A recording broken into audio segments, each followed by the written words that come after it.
Hey guys, मैं अभिज्ञान free की शिक्षा यूट्यूब चैनल पे आपका बहुत बहुत स्वागत है। और आज हम बात करने वाले हैं अपने एनसीईआरटी क्लास 6 के चैप्टर नंबर 2 के बारे में, जिसके अंतर्गत the globe latitude and longitudes के मोस्ट इंपॉर्टेंट टॉपिक्स को करवाने वाले हैं हम लोग थ्रू एमसीक्यूज़। और उसके अंतर्गत हम लोग करने वाले हैं उसके अलग अलग टॉपिक्स को, अलग अलग कॉन्सेप्ट को, जो कि हमारे एग्ज़ाम में हूबहू आते हैं और उनको हम अभी करने वाले हैं। तो चलिए शुरू करते हैं हम अपने पहले क्वेश्चन के साथ। तो पहला क्वेश्चन है, भारत की मुख्य भूमि की दक्षिणी सीमा है। भारत के मुख्य भूमि की दक्षिणी सीमा क्या है? तो ए 6 डिग्री 4 मिनट उत्तरी अक्षांश, बी 7 डिग्री 4 मिनट उत्तरी अक्षांश, सी 8 डिग्री 4 मिनट उत्तरी अक्षांश और डी 6 डिग्री 8 मिनट उत्तरी अक्षांश। तो इसमें सिर्फ लैटिट्यूड्स के बारे में ही दिया है, अक्षांशों के बारे में ही दिया गया है, तो हम लोग ज़्यादा कंफ्यूज नहीं होंगे। और इसका आंसर जो हो जाएगा वो सी हो जाएगा, 8 डिग्री 4 मिनट उत्तरी अक्षांश। तो इसके बारे में थोड़ा सा और डिटेल में जान लेते हैं। जैसा कि आप देख रहे हैं हमारे सामने ये इंडिया का मैप है, जिसमें हम लोग अक्षांशों के बारे में बात करने वाले हैं, जिससे कि हम लोग अपने कॉन्सेप्ट को क्लियर करेंगे कि सबसे पहले जो इक्वेटर से उठती हुई जो हमारी अक्षांशीय रेखाएं हैं, जो 0 डिग्री से 1 डिग्री, फिर 2 डिग्री, 3, 4, इस तरह से करते हुए जब ऊपर की तरफ उठती हैं, तो 8 डिग्री 4 मिनट पे सबसे पहले जो टच करने वाली लाइन है वो कन्याकुमारी का ये लाइन है, जिसको हम लोग 8 डिग्री 4 मिनट नॉर्थ कहते हैं, कि नॉर्दर्न हेमिस्फीयर में हमारा पूरा का पूरा भारत आता है, इसलिए हम लोग इसे भी नॉर्थ कहेंगे, जबकि ये इंडिया के साउथ में है। फिर भी ये हमारा 8 डिग्री 4 मिनट नॉर्थ कहलाएगा, क्योंकि होल इंडिया जो है वो नॉर्दर्न हेमिस्फीयर में है, ना कि साउदर्न हेमिस्फीयर। और इसके बाद हम लोग इसके बढ़ते हुए क्रम को देखेंगे, 9 डिग्री, 10, 11, 12, 16, 20, और इस तरह से ये बढ़ता चला जाएगा। और जब ये अपने भारत के सबसे टॉप मोस्ट पॉइंट को टच करेगा, वो 37 डिग्री 6 मिनट को टच करेगा। तो ये भी हम लोग आगे देखेंगे। नेक्स्ट क्वेश्चन पे चलते हैं। दूसरा क्वेश्चन है, भारतीय मानक समय आधारित है। भारत का जो मानक समय है वो किस पर आधारित है, कितने डिग्री पर आधारित है? ए 80 डिग्री पूर्व देशांतर पर, 80 डिग्री पश्चिमी देशांतर पर, सी 82 डिग्री 30 मिनट पूर्व देशांतर पर और 82 डिग्री 30 मिनट पश्चिमी देशांतर पर। तो अब ये लॉन्गिट्यूड का क्वेश्चन आ गया है, देशांतर का क्वेश्चन आ गया है। तो इसमें हम लोग को ये बताना है कि भारत का जो टाइम जोन है वो कौन से डिग्री पर निर्धारित होता है। तो ये सी 82 डिग्री 30 मिनट पर निर्धारित होता है, जो कि पूर्व देशांतर में है। अब ये पूर्व देशांतर क्या है सीन, इसके बारे में अभी हम लोग थोड़ा सा जानते हैं। तो जैसा कि आप देख रहे हैं कि ये यूपी का ये जो इलाका है, जिसमें हम लोग इलाहाबाद, नैनी या फिर हम लोग मिर्ज़ापुर का पार्ट कहते हैं, यही वो लाइन है जहाँ से 82 डिग्री 30 मिनट का जो है वो गुजरता है। और इसी को हम लोग पूरे देश में लागू करते हैं, इसी टाइम को हम लोग मानते हैं। और ये जो टाइम है, ये इस टाइम को हम लोग कहते हैं। अब बात ये आता है कि ये ईस्ट क्यों लग रहा है, हम लोग इसे ईस्ट ही क्यों बोलते हैं, वेस्ट क्यों नहीं बोलते? क्योंकि हम लोगों ने देखा था कि जो एक अंतर्राष्ट्रीय डेट लाइन थी, ग्रीनविच मीन टाइम था, वो लंदन से शुरू हो रहा था। और लंदन के जो हम लोग ईस्ट साइड आ रहे थे, तो उसको ईस्ट और उसके पीछे वाले साइड को हम लोग वेस्ट साइड से डिनोट करते थे। तो इंडिया जो है उसके ईस्ट साइड में पड़ता है, जो कि प्लस का साइन दे रहा है, मतलब कि टाइम जो है उसका बढ़ता हुआ चला जाएगा, इसलिए ये ईस्ट साइड में चला जाएगा। और ये 82 डिग्री ईस्ट, जैसे कि 0 के बाद 1 डिग्री ईस्ट, 2 डिग्री ईस्ट, तो इस तरह से ये 82 डिग्री ईस्ट में भारत आता है, जिस पर हम लोग पूरे इंडिया का टाइम जो है वो डिनोट करते हैं। हम लोगों ने अपने प्रीवियस वीडियो में देखा था कि यहाँ पे बांग्लादेश है जो 30 मिनट आगे चलता है हमसे। कैसे चलता है वो हम लोगों ने कैलकुलेट करके भी देखा था। वही पाकिस्तान का इस्लामाबाद जो है वो 30 मिनट पीछे चलता है, क्योंकि ये उसके बाद आ रहा है सबसे पहले। जैसे जैसे इधर हम लोग बढ़ते चले जाएंगे ईस्ट की तरफ, जैसे कि 82 से 90 डिग्री, 100 डिग्री, तो इसका टाइम बढ़ता चला जाएगा। ये हम लोगों ने कॉन्सेप्ट को अच्छे तरीके से समझा था। अगर आप लोगों ने वो वीडियो नहीं देखा है तो उसे आप जाके देख सकते हैं। नेक्स्ट टॉपिक है हमारा तीसरा क्वेश्चन है, भारत का प्रामाणिक समय उस स्थान का स्थानीय समय है जो स्थित है दिल्ली के समीप, बी कोलकाता के समीप, सी इलाहाबाद के समीप और डी भोपाल के समीप। तो ये क्वेश्चन को अभी हम लोगों ने कर रखा है कि इलाहाबाद के समीप है, नैनी या मिर्ज़ापुर कह सकते हैं। और इस डिग्री को जो यहाँ से जो डिग्री गुजरती है, वो जो लॉन्गिट्यूडनल डिग्री गुजरती है वो है 82 डिग्री एंड 30 मिनट। तो ये हम लोगों ने कर लिया है। Next question, Indian standard time और ग्रीनविच मीन टाइम में कितना अंतर है? इस क्वेश्चन को हम लोगों ने अपने थ्योरी क्लास में बहुत ही अच्छे तरीके से किया था कि कितना का डिफरेंस बनता है। तो जैसे कि इंडियन स्टैंडर्ड टाइम 82 डिग्री है और ग्रीनविच मीन टाइम अगर 0 डिग्री से मान लेते हैं और 1 डिग्री को क्रॉस करने में 4 मिनट का टाइम लगता है, तो 82.5 को हम लोग 4 से मल्टीप्लाई कर देंगे तो जो कैलकुलेशन आएगा वो 330 मिनट आएगा और उसको कन्वर्ट कर देंगे घंटे में तो 5 घंटे 30 मिनट का टाइम बहुत ही आसानी से आ जाएगा, जिसको हम लोगों ने करके देखा भी था। तो यहाँ पे सी आंसर हो जाएगा हमारा। ये देख लीजिए, इसे और अच्छे से करते हैं। ये जैसे कि हमारे ये लंदन मान लेते हैं, यहाँ से ये हमारी 0 डिग्री जो है गुजरती है, इसको प्राइम मेरिडियन कहते हैं, प्रधान याम्योत्तर रेखा। और जैसे जैसे हम लोग इसमें जाते हैं प्लस का साइन आप देख सकते हैं, प्लस होता चला जाएगा और इंडिया जो है वो 5.5 घंटे आगे चल रहा है। और जैसे जैसे हम लोग और आगे बढ़ेंगे देख सकते हैं कि यहाँ ऑस्ट्रेलिया और न्यूजीलैंड का टाइम बहुत आगे चलता है। तो इस तरह से हम लोग इसे देख सकते हैं। नेक्स्ट क्वेश्चन, भारत का धूर दक्षिणी भाग की भूमध्य रेखा से दूरी कितनी है? तो ये पूछ रहा है कि जो भारत का मेन लैंड जो है वो लास्ट जहाँ पे कर रहा है और वहाँ से इक्वेटर का जो डिस्टेंस है उसके बारे में बात की जा रही है। ये तो फैक्चुअल क्वेश्चन है। 876 किलोमीटर जो है वो इक्वेटर से हमारा जो मेन लैंड है उसकी डिस्टेंस को बता रहा है ये। तो जैसे हमारा इक्वेटर है 0 डिग्री से क्रॉस कर रहा है, ये हमारा 0 डिग्री है इक्वेटर, तो यहाँ से जो 8 डिग्री 4 मिनट है हमारा, इसके बीच का जो डिस्टेंस है उसे हम लोग 876 किलोमीटर्स के रूप में देख सकते हैं। नेक्स्ट क्वेश्चन है हमारा, भारत की स्थलीय सीमा की लंबाई कितनी है? तो भारत की 2 इंपॉर्टेंट क्वेश्चन आते हैं कि स्थलीय सीमा की लंबाई कितनी है और कोस्टल लाइंस की लंबाई कितनी है।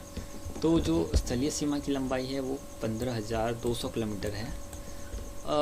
इसको करने के लिए हम लोगों ने एक अच्छा सा ट्रिक भी रखा था कि बचपन में MBA ये हम लोगों ने करके रखा था। ये बी से बांग्लादेश, च से आपका चाइना, प से पाकिस्तान, न से नेपाल और में जो है वो साइलेंट रहेगा। MBA से म्यांमार और बी से भूटान और ए से अफ़गानिस्तान। इस तरह से हम लोगों ने करके देखा था। तो यहाँ देख सकते हैं कि टोटल को अगर कैलकुलेट कर लेंगे, इसको कैलकुलेट करेंगे, इसको कैलकुलेट करेंगे, इसको कैलकुलेट करेंगे, तो टोटल ओवरऑल कैलकुलेट करने के बाद हमें पता चलेगा 15,200 किलोमीटर का जो है वो पूरा का पूरा लैंड बाउंड्री है वो भारत का है। ये हम लोग ऑब्जर्व करेंगे। ये टोटल 15,200 किलोमीटर है। अब ये जो लाल लाल आप देख रहे हैं इसको रेड क्लिफ लाइन कहते हैं। ये भी क्वेश्चन आ सकता है, इंपॉर्टेंट क्वेश्चन है। तो रेड क्लिफ लाइन कहाँ से कहाँ तक है? तो इंडिया और पाकिस्तान के बीच का जो लाइन है उसको रेड क्लिफ लाइन कहते हैं। नेक्स्ट क्वेश्चन पे चलते हैं। द्वीपों सहित भारत के तट रेखा की लंबाई कितनी है? देखिए ये क्वेश्चन 2 क्वेश्चन बनते हैं। लंबाई तट रेखा कोस्टल लाइंस को लेकर 2 क्वेश्चन बनते हैं। एक तो द्वीपों को हटा के कहेंगे और एक कहेंगे मेनलैंड का, और एक कहेंगे कि आइलैंड को ऐड करके बताएं। तो जब भी बात आइलैंड को हटा के की जाएगी तो वो 6,100 होगा। लेकिन अगर ओवरऑल की बात की जाएगी, मतलब कि आइलैंड्स को भी कैलकुलेट करना है और मेनलैंड्स को भी कैलकुलेट करना है, तो हम लोग कहेंगे उसे 7,516 किलोमीटर्स। तो ये हमारा कोस्टल लाइन जो यहाँ देख सकते हैं, ये तो मेन लाइन को, तो ये इसको हम लोग मेन लैंड कहेंगे और ये हमारा कोस्टल हो गया। इन्हें भी कैलकुलेट किया गया इस बार। दैट्स वाई जो है इसका जो डिस्टेंस है वो इसका जो बढ़ गया है वो 7,516 किलोमीटर में फैल गया है। तो इसको हम लोग कह सकते हैं। 2 चीज़ें याद रखेंगे, मेन लैंड और ओवरऑल लैंड। नेक्स्ट क्वेश्चन है, भारत के उत्तर से दक्षिण तक की लंबाई कितनी है? मतलब कि नॉर्थ टू साउथ तक की जो लंबाई है वो कितनी है? बहुत इंपॉर्टेंट क्वेश्चन और NCERT के इस चैप्टर में दिया गया भी है। तो हम लोग इसे ऑब्जर्व करेंगे कि इसके उत्तर से दक्षिण की लंबाई जो है वो 3,214 किलोमीटर है। और हम लोग यहाँ देख भी सकते हैं कि 3,214 किलोमीटर है। ये सामने आप देख सकते हैं 3,214 किलोमीटर इसकी लंबाई है कश्मीर टू कन्याकुमारी तक। और इसकी चौड़ाई की बात करेंगे तो ये 2,933 किलोमीटर तक है, जो कि गुजरात से अरुणाचल प्रदेश तक का भाग में फैला हुआ है। अब वही क्वेश्चन एज आई टोल्ड कि रिपीट हो गया है कि भारत के पूर्व से पश्चिम तक की लंबाई कितनी है। तो 29-33 हम लोग याद रखेंगे। फैक्चुअल है और बहुत ही रैपिडली पूछा गया ये क्वेश्चन, एग्जाम्स में आ चुका क्वेश्चन है। तो भारत का क्षेत्रफल विश्व के कुल भौगोलिक क्षेत्रफल का कितना पार्ट, मतलब कि अगर लैंड को 100% मान लिया जाए तो इंडिया का कंट्रीब्यूशन कितना है अकॉर्डिंग टू लैंड। तो लैंड के रिस्पेक्ट में पूछा जा रहा है तो 2.4% जो है ओवरऑल लैंड का इंडिया के पास मौजूद है। और पॉपुलेशन की बात की जाए तो सेकेंड रैंक पे हैं हम लोग। अगर हमारे इंडिया की बात की जाए तो 7वां सबसे बड़ा देश है जो कि एशिया कॉन्टिनेंट में पाया जाता है।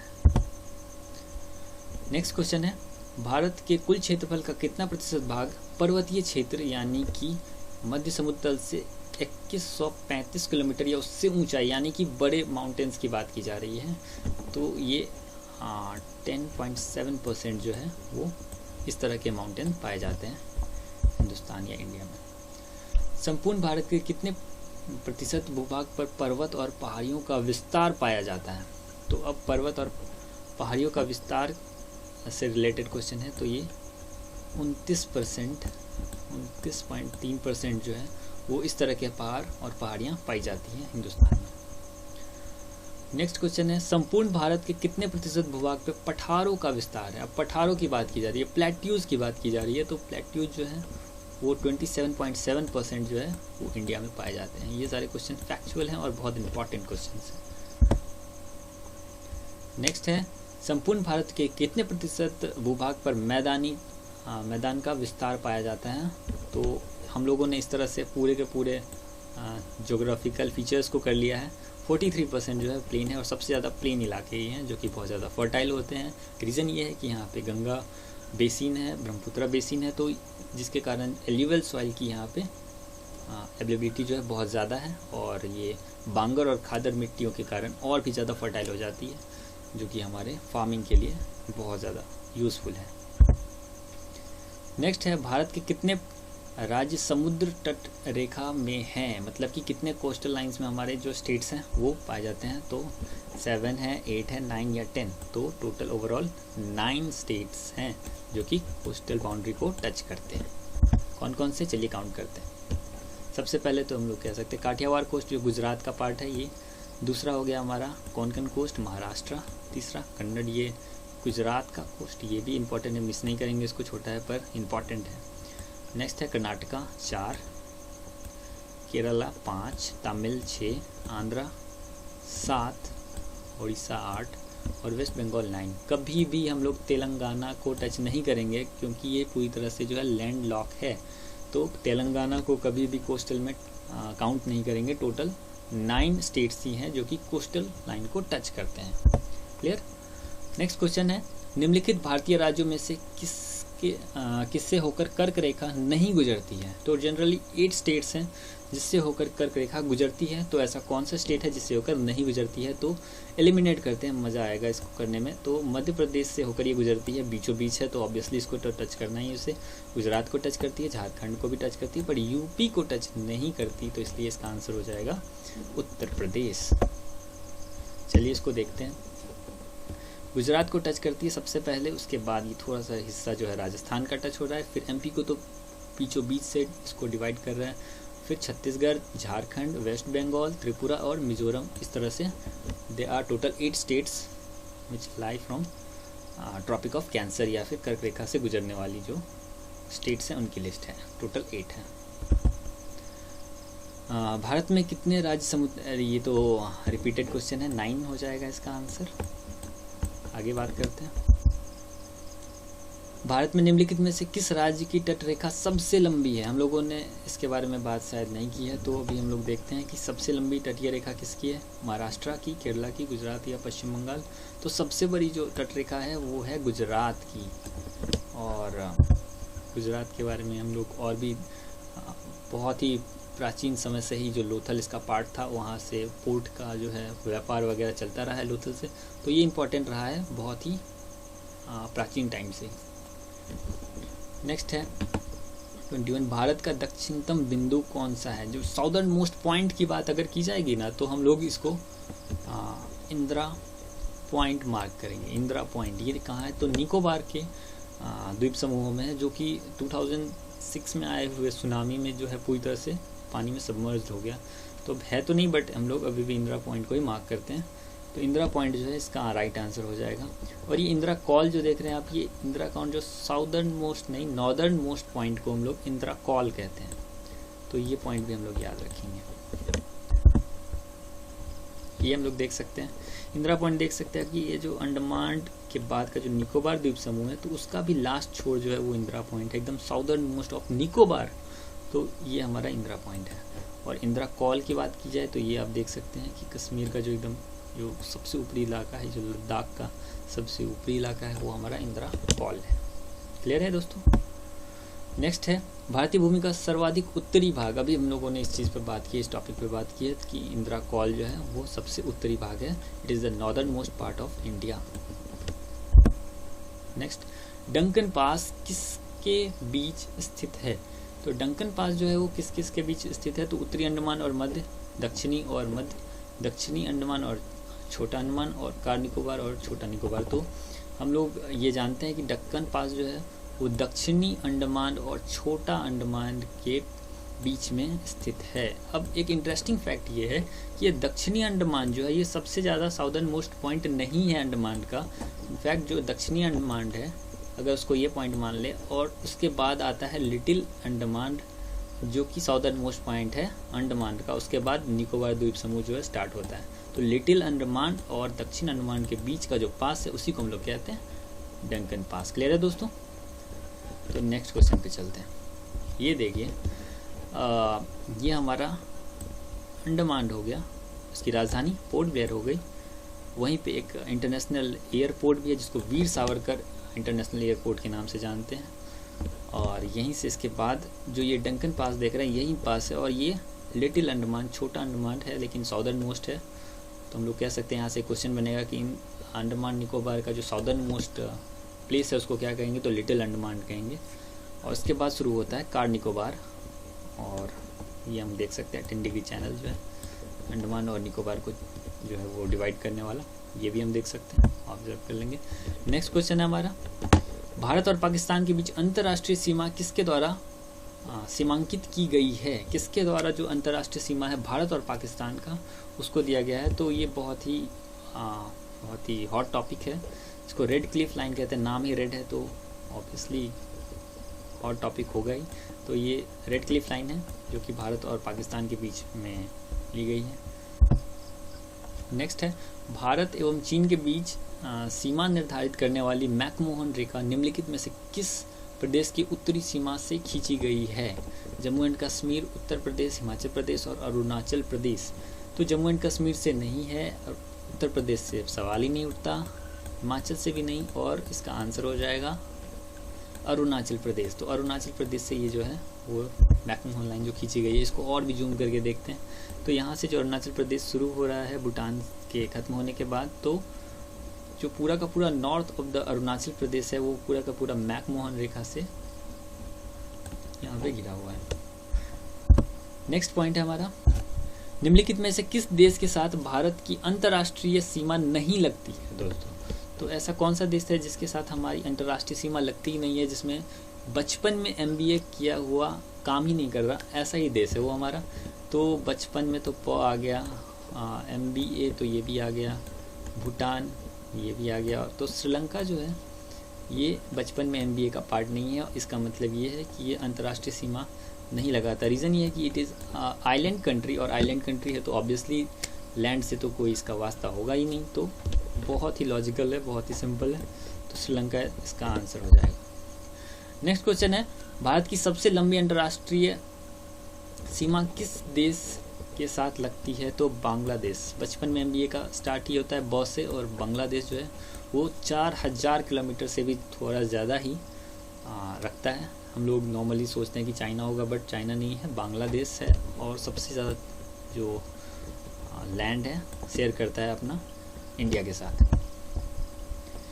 निम्नलिखित में से कौन सा तट पश्चिमी तट का भाग नहीं है, यानी कि वेस्टर्न घाट का पार्ट नहीं है? यहाँ पे वेस्टर्न घाट का पार्ट ऐसा कौन सा नहीं? काठियावाड़ तट तो है, कोंकणी भी है, मालाबार भी है, बट कोरोमंडल तट नहीं है। तो यहाँ पे कोरोमंडल इसका आंसर हो जाएगा, क्योंकि कोरोमंडल जो है वो हमारा वेस्टर्न नहीं ईस्टर्न पार्ट में आता है, ईस्टर्न कोस्ट में आता है ये। आइए इसको और भी अच्छे से देखते हैं।